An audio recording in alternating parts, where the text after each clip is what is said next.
दोस्तों, अगर आप क्लास 12th में हैं और आप भी 2024 में अपना बोर्ड एग्जाम देने जा रहे हैं और अभी तक आपने इन 6 साहित्यिक परिचय को नहीं पढ़ा है तो समझ लीजिए हिंदी में आपका नंबर कटना फिक्स है। क्योंकि इस वीडियो में हमने 6 ऐसे बहुत ही महत्वपूर्ण साहित्यिक परिचय बताए हैं जो कि हर बार बोर्ड एग्जाम में पूछे जाते हैं। अगर आप उन 6 में से साहित्यिक परिचय को याद करेंगे, फिर आप किसी भी ईयर का बोर्ड पेपर उठाएंगे, चाहे वो 2023 का हो, चाहे 22 का हो, चाहे 21 का हो, आप देखेंगे कि उन 6 में से दोनों में एक ना एक कम से कम आने ही आने हैं। यानी कि अगर आपने वीडियो में बताए हुए 6 साहित्यिक परिचय को पढ़ लिया तो आप 2024 में साहित्यिक परिचय छोड़कर आने वाले नहीं हैं। आपका एकदम 100% श्योर है 6 में से एक ना एक साहित्यिक परिचय फंस जाएगा। चलिए देखते हैं कौन से वो साहित्यिक परिचय हैं जो कि आपको पढ़ना है। सबसे पहला साहित्यिक परिचय है हमारा वासुदेव शरण अग्रवाल जी का। मोस्ट इंपॉर्टेंट साहित्यिक परिचय बोर्ड एग्जाम में पूछा जाएगा। ये 2023 का पेपर है, इसमें भी आप देखेंगे तो ये साहित्यिक परिचय हमारा पूछा गया है पहले ही नंबर पर। तो पहला साहित्यिक परिचय ये है। दूसरा साहित्यिक परिचय अगर आप बात करेंगे तो दूसरा है आचार्य हजारी प्रसाद द्विवेदी जी का। ये भी इंपॉर्टेंट साहित्यिक परिचय है। जितने 6 साहित्यिक परिचय बताएंगे सभी के सभी मोस्ट इंपॉर्टेंट साहित्यिक परिचय हैं। तीसरा साहित्यिक परिचय है हमारा, ये है APJ अब्दुल कलाम जी का। पहला है वासुदेव शरण अग्रवाल का, दूसरा है हजारी प्रसाद द्विवेदी का और तीसरा है APJ अब्दुल कलाम का। अगर आप इन 3 साहित्यिक परिचय को पढ़ लेंगे तो जो 3 ऑप्शन आपको आपके बोर्ड एग्जाम में मिलेंगे, एक ना एक ऑप्शन आपका फंस जाएगा, पक्का है। इसमें हमने बताया वासुदेव शरण अग्रवाल का, हजारी प्रसाद द्विवेदी का, APJ अब्दुल कलाम का।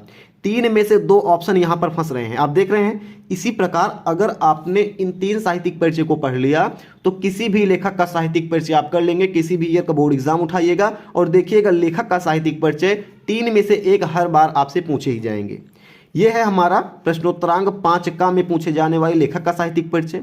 अब हम देखते हैं प्रश्नोत्तरांक 5 खा में पूछे जाने वाले कवियों का साहित्यिक परिचय। कि लेखक का तो हमारा 5 नंबर का फिक्स हो गया, अगर कवि का साहित्यिक परिचय आएगा तो कौन से इंपॉर्टेंट कवि हैं जिनको हमें पढ़ना है, जिससे 2024 में पक्का एक ना एक कवि हमारा आ जाए उसमें से। दोस्तों, कवियों में शीर्ष स्थान पर विराजमान है अयोध्या सिंह उपाध्याय जी। अगर आप इनका साहित्यिक परिचय मिस कर रहे हैं तो इनको जरूर पढ़कर जाइएगा। मोस्ट चांसेस हैं कि ये आपसे पूछे जाएं। पहले महत्वपूर्ण कवि हैं अयोध्या सिंह उपाध्याय, दूसरे महत्वपूर्ण कवि हैं रामधारी सिंह दिनकर, मोस्ट इंपॉर्टेंट आप बोल सकते हैं, और तीसरे हमारे जो महत्वपूर्ण कवयित्री हैं वो हैं महादेवी वर्मा। अगर आपने इन तीनों का पढ़ लिया तो इसमें से एक ना एक जरूर आ जाएगा आपके बोर्ड एग्जाम में। देखते हैं, इसमें हमने बोला रामधारी सिंह दिनकर, अयोध्या सिंह उपाध्याय, महादेवी वर्मा। आप देख रहे हैं दूसरा ऑप्शन रामधारी सिंह दिनकर इसमें पूछा गया है। इसी प्रकार आपको टोटल 6 पढ़ने हैं। आपका सवाल रहेगा कि क्या हम 6 साहित्यिक परिचय पढ़ लेंगे तो जो इसमें वेटेज है 5-5 नंबर का, हमको 10 नंबर मिल जाएगा? कभी नहीं मिलेगा, क्योंकि पढ़ने से नंबर नहीं मिलता है, नंबर मिलता है साहित्यिक परिचय लिखने से। अभी आपने ये जाना कि आपको पढ़ना कैसे है, किसका किसका साहित्यिक परिचय पढ़ना है। तो एक बार फिर से रिपीट, वासुदेव शरण अग्रवाल, हजारी प्रसाद द्विवेदी, APJ अब्दुल कलाम, उसके बाद यहाँ पर देखेंगे अयोध्या सिंह उपाध्याय, रामधारी सिंह दिनकर और महादेवी वर्मा। 6 पढ़ना है। अब बात आती है कि हमें लिखना कैसे है बोर्ड एग्जाम में ताकि हमें पूरे के पूरे नंबर मिले हमारे साहित्यिक परिचय में। इसके लिए एक बहुत ही मतलब आप बोल सकते हैं यूनिक चीज़ें हैं। आपको अगर आप एक नॉर्मल साहित्यिक परिचय लिखकर आते हैं तो 5 में से 3 नंबर आपको मिल जाते हैं। नॉर्मल साहित्यिक परिचय किसको बोलते हैं? जैसे कि ये है, हमने महादेवी वर्मा यहाँ पर हेडिंग डाली, परिचय एक दृष्टि में, इसको हमने लिखा और यहाँ से हमने साहित्यिक परिचय पूरा बढ़िया से बनाकर लिखा। उसके बाद अंत में हमने कुछ रचनाएं लिख दी और यहाँ से 3 से 4 नंबर तो हमें मिल जाएंगे, लेकिन 5 नंबर इसमें कभी नहीं मिलेगा। मैंने पिछली वीडियोज में बोला है कि अगर आप इसको करेंगे तो आपको 5 में 5 नंबर मिलेंगे, जो कि नहीं मिलेगा आपको। अगर आपको 5 में से 5 नंबर चाहिए तो इसके लिए आपको 5 टिप्स अपनानी पड़ेंगी, तभी आपको पूरे नंबर मिलेंगे। चलिए देखते हैं कौन सी वो टिप्स हैं जिनको हमें अपनाना है।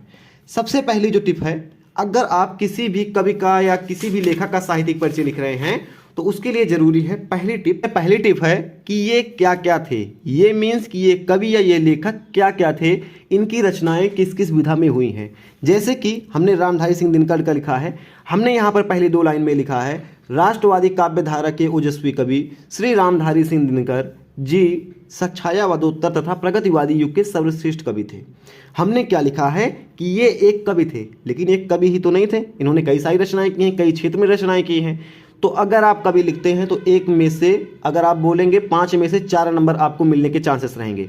लेकिन अगर आप यहाँ पर लिखेंगे कि इन्होंने ये राष्ट्रवादी काव्यधारा के ओजस्वी कवि श्री रामधारी सिंह दिनकर जी छायावादोत्तर तथा प्रगतिवादी युग के सर्वश्रेष्ठ कवि, अगर मान लीजिए इन्होंने उपन्यास लिखा है, सर्वश्रेष्ठ कवि, उपन्यासकार, कहानीकार, आलोचक, समालोचक, अगर आपको कम से कम 4 से 5 विधाएं इनकी पता है तो आप अगर उन्हें लिखते हैं तो यहाँ के आपके पहले 2 लाइन के नंबर सिक्योर हो जाते हैं।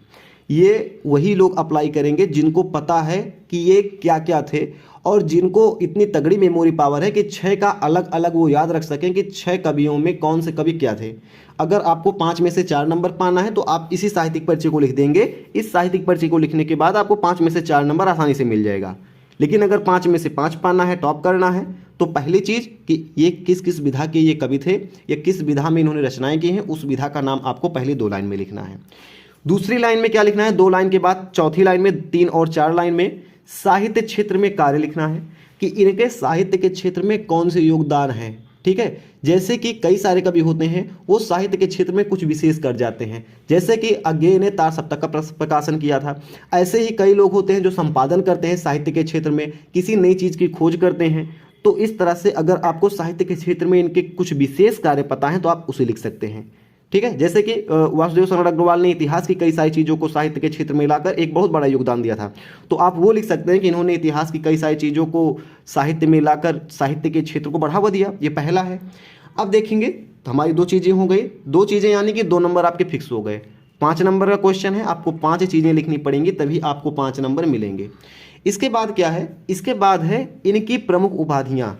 अगर आपको कुछ पता है इनके बारे में कि इनको ये उपाधि से नवाजा गया था, सम्मानित किया गया था, और अगर आप इसे लिखते हैं तो आपका तीसरा नंबर भी सिक्योर हो जाएगा। पहला नंबर यहाँ से मिला, दूसरा नंबर यहाँ से मिला, तीसरा पूरा नंबर हमें यहाँ से मिला। ये तीसरी हो गई। चौथी है इनकी प्रमुख रचनाएं। प्रमुख मतलब कि वो 2 रचनाएं नहीं जो आप नीचे रचना वाली हेडिंग में डाकर लिखने वाले हैं, ये वाली नहीं। इनके कुछ जो प्रमुख रचनाएं हैं, जैसे कि इनके प्रसिद्ध महाकाव्य उर्वशी ज्ञानपीठ, इनका जो प्रसिद्ध महाकाव्य था कौन था, उर्वशी और ज्ञानपीठ था। तो अगर आपको इनकी प्रमुख रचनाएं पता है और ये पता है कि उर्वशी में इन्होंने इसकी व्याख्या की है या ज्ञानपीठ में इसकी व्याख्या की है, तो आप लिख सकते हैं इनकी प्रमुख रचनाएं उर्वशी और ज्ञानपीठ है, जिसमें उर्वशी में इन्होंने इनका वो बारे में बताया है और ज्ञानपीठ में इस बारे में बताया है। ठीक है, ज्ञानपीठ तो पुरस्कार है, उर्वशी है तो उर्वशी में इन्होंने इस घटना का चित्रण किया है। तो 2 लाइन में अगर आप इनकी प्रमुख रचना और उससे संबंधित 2 वाक्य लिखते हैं तो आपका यह चौथा नंबर भी सिक्योर हो जाता है। और 5वें नंबर के लिए आपको लिखना पड़ेगा इनको प्राप्त पुरस्कार। इनको जो भी पुरस्कार मिले हैं अगर आप उनके बारे में लिख देते हैं 2 नंबर में तो आपको पूरा 5 नंबर मिल जाएगा। पुरस्कार हमने यहाँ पर लिखा है कि उर्वशी पर इन्हें ज्ञानपीठ पुरस्कार मिला, लेकिन एक ही पुरस्कार नहीं मिला था, पुरस्कार कई सारे मिले थे। तो अगर आपको 2-3 पुरस्कार याद हैं और आप यहाँ पर लिख देते हैं तो मान चलिए साहित्यिक परिचय से आपको 5 में 5 नंबर मिलने वाले हैं। कैसे लिखना है साहित्यिक परिचय, सबसे पहले आप हेडिंग डालेंगे, जो भी आपका लेखक रहेगा, कवि रहेगा, फिर लिखेंगे परिचय एक दृष्टि में। इसमें आप जन्म, जन्म स्थान, पिता का नाम, मृत्यु और रचनाएं लिखेंगे। यहाँ से आपको कुछ नंबर मिल जाएंगे।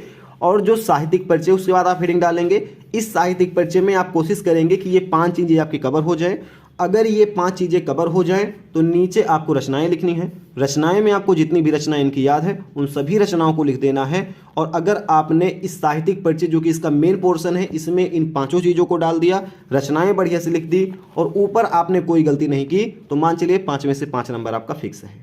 ठीक है, तो ऐसा आपको साहित्यिक परिचय लिखना है। अगर आपको दोनों में, लेखक और कवि में, अगर आपको 10 नंबर चाहते हैं पाना तो आप साहित्यिक परिचय कुछ इस तरह से लिखिएगा। जो आपके स्कूल में लिखाते हैं उसको छोड़ दीजिए, आप थोड़ा सा रिसर्च कीजिए और 6 कवियों का और 6 लेखकों का जो हमने बताया 6 साहित्यिक परिचय, इनको अपने हिसाब से फिर से लिखने का प्रयास कीजिए। यूट्यूब पर वीडियो भी मत देखिएगा क्योंकि ऐसी वीडियोज बहुत ही कम है जिसमें इन 5 पॉइंट को कवर किया गया है। इनफैक्ट मेरी भी वीडियो ऐसी नहीं है। मैं कोशिश करूंगा कि आने वाले टाइम में इन 5 पॉइंट्स को ध्यान में रखकर सभी का साहित्यिक परिचय बता दूं, लेकिन अगर हो पाएगा तो बताएंगे, नहीं तो आप रिसर्च करके ऐसा साहित्यिक परिचय तैयार कीजिएगा जिसको लिखने के बाद आपका टीचर गदगद हो जाए और आपको पूरे 10 में से 10 नंबर मिले, 5-5 नंबर दोनों साहित्यिक परिचयों में देकर जाए। फिलहाल दोस्तों इस वीडियो में इतना ही था। आई थिंक आपको समझ में आ गया होगा कि 6 ऐसे कौन से कवि और लेखक हैं जिनका साहित्यिक परिचय आपको तैयार करना है, जो कि आपके बोर्ड एग्जाम में पूछे जाएंगे, और किस तरह से आपको लिखना है जिससे 10 में से 8 की जगह आपको 10 में से 10 नंबर मिले और सबसे ज़्यादा स्कोर आप अपने हिंदी के एग्जाम में कर पाएँ। फिलहाल इस वीडियो में इतना ही था। कैसे लगी आपको वीडियो आप हमें कमेंट करके बताइएगा। हम मिलते हैं ऐसे किसी नेक्स्ट वीडियो में। जय हिंद।